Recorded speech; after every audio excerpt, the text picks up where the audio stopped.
And that is the reason why I love NXT. Incredible. Absolutely no question about it. Incredible.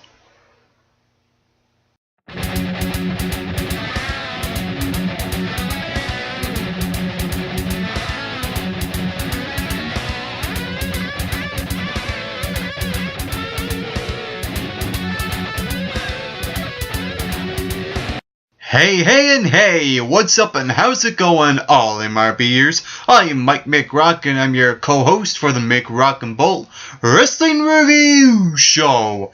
Last night, NXT presented their first ever 2-hour live event, a special event, and its event to me, when I think back and look at it, I would pay $60 to watch this. This was absolutely amazing. The way this show presented itself really, to me, felt like a debut show as well. If you've never seen NXT before, and this is the first time you've watched NXT while watching this episode, I thought the way that they done it was absolutely great. The first match that kicked off the show was Antonio Cesaro. I should say Cesaro. Like I said, I'm not used to the name change. It was Cesaro going one-on-one with Sami Zayn.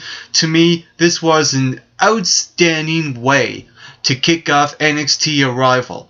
You want to give the audience that one match, the match that kicks off the show, to let you know this is where the show is going to go, and consistently it was great. There were little things that I really didn't like overall about the show, which I'll get to later on, but holy mother of crap. That first match, that's what I'm talking about. Cesaro versus Zayn.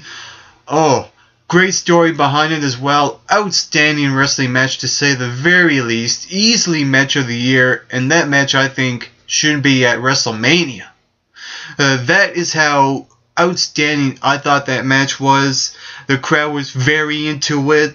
With the "This is awesome" chants, the "Holy shit" chants, the "We the People," the Sami Zayn.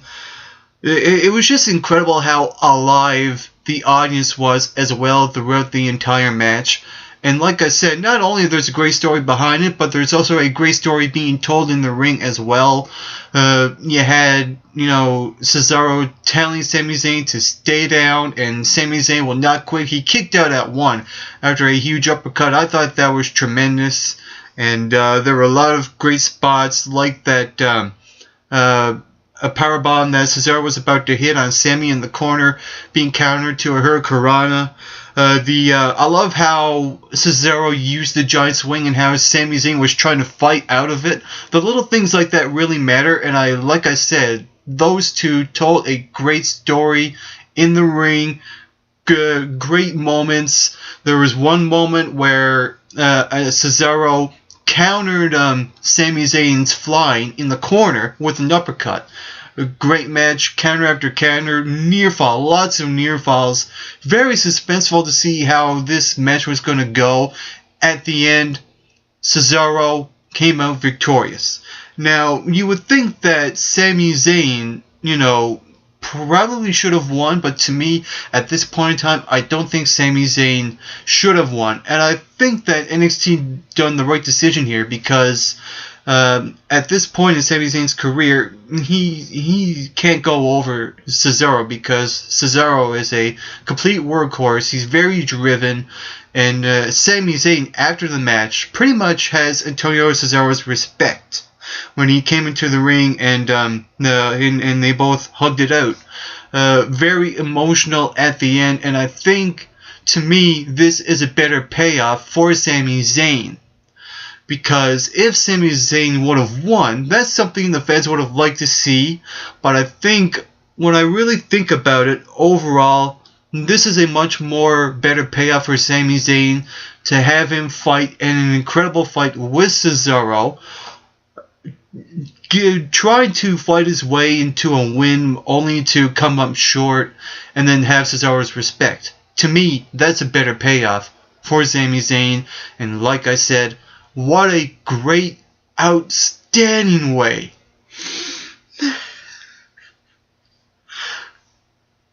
And if I'm crying like this, you know how outstanding that match was.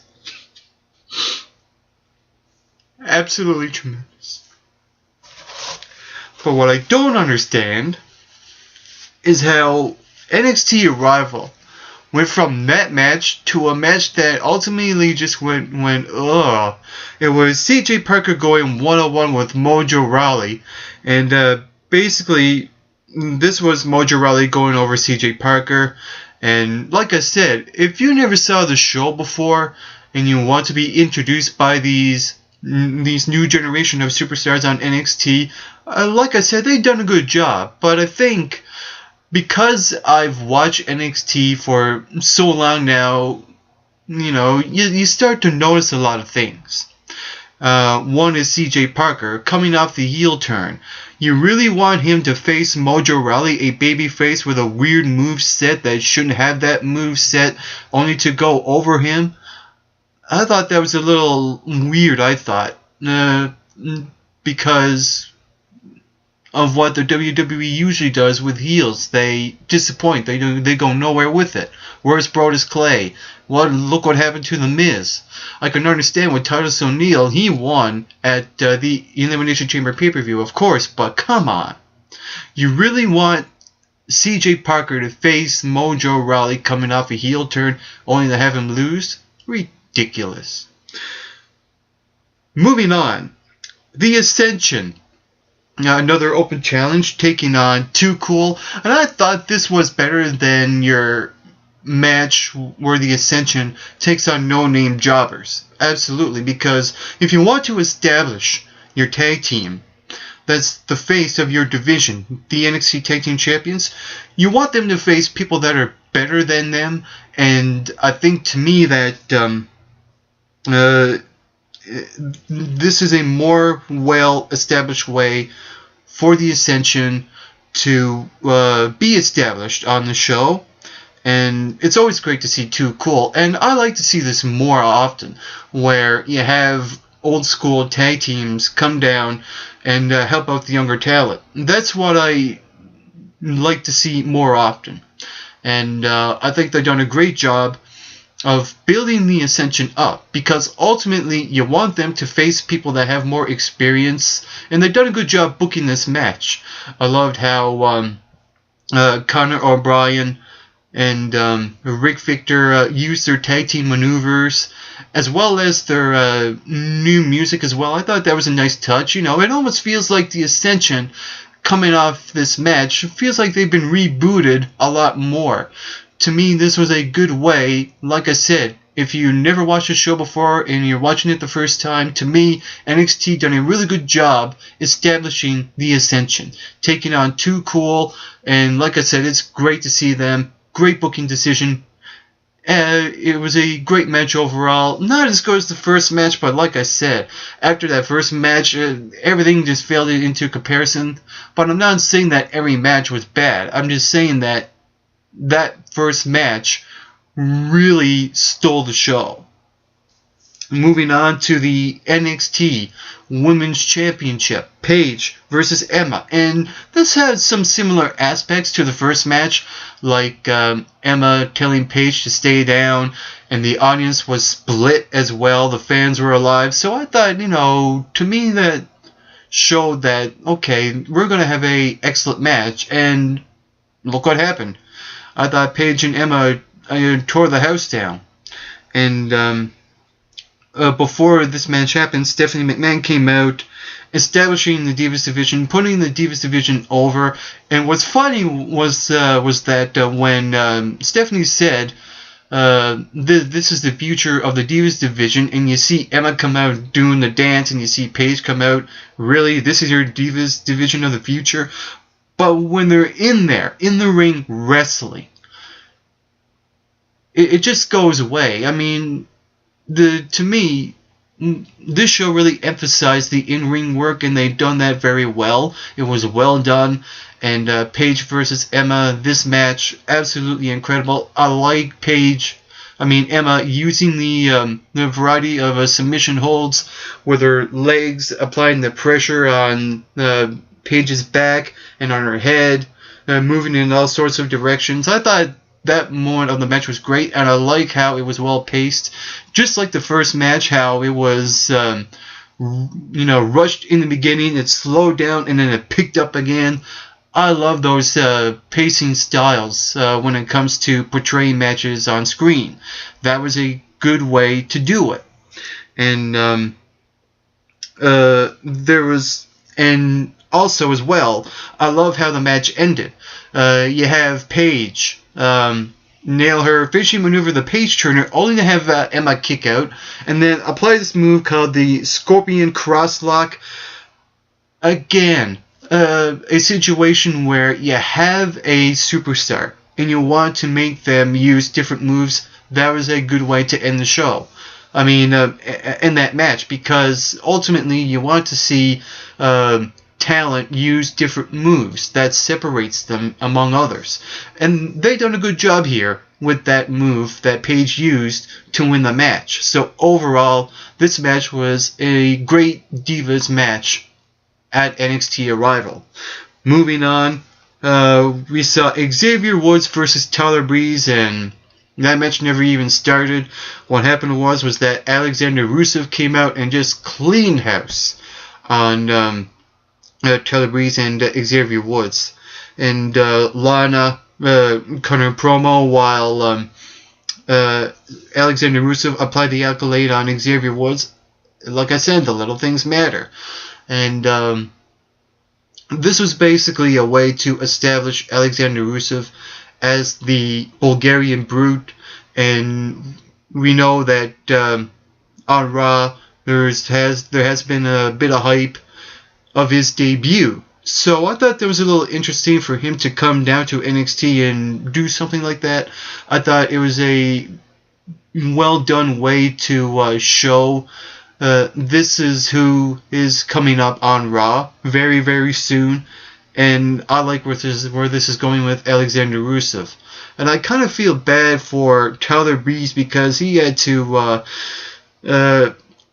be on the receiving end of the Alexander Rusev beatdown, and I would have rather seen Tyler Breeze being booked in a much better situation on NXT. That's the only nitpicky issue I had. And we get to the main event. Adrian Neville versus Bo Dallas. A ladder match for the NXT Championship. And I love how NXT emphasized on how this is the very first ladder match on NXT. And they've done a really good job at it. The way they presented this match was great.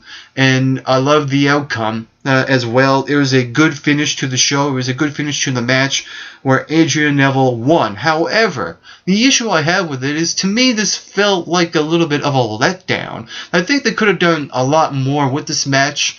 And going into this match, I was expecting the red arrow on top of the ladder down to Bo Dallas. It probably would have generated a much bigger pop from the crowd, and I didn't get that. So I'm a little disappointed. At least, you can make the argument to say, at least we got to see the red arrow. No. I think if they were to book a ladder match, you might as well just have Adrian Neville go on top of that thing and red arrow on Bo Dallas. To me, that didn't happen. And like I said, they could have done so much more with this. Before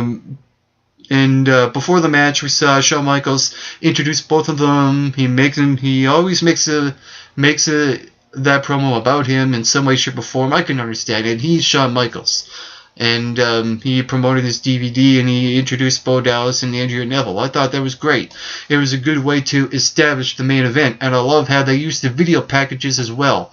Going over Bo Dallas, Adrian Neville, even Paige and Emma. And like I said, if you've never seen the show before, this is a good way to start. And this show, NXT ArRIVAL, done a really good job on giving you guys, the audience, to say, this is who we have.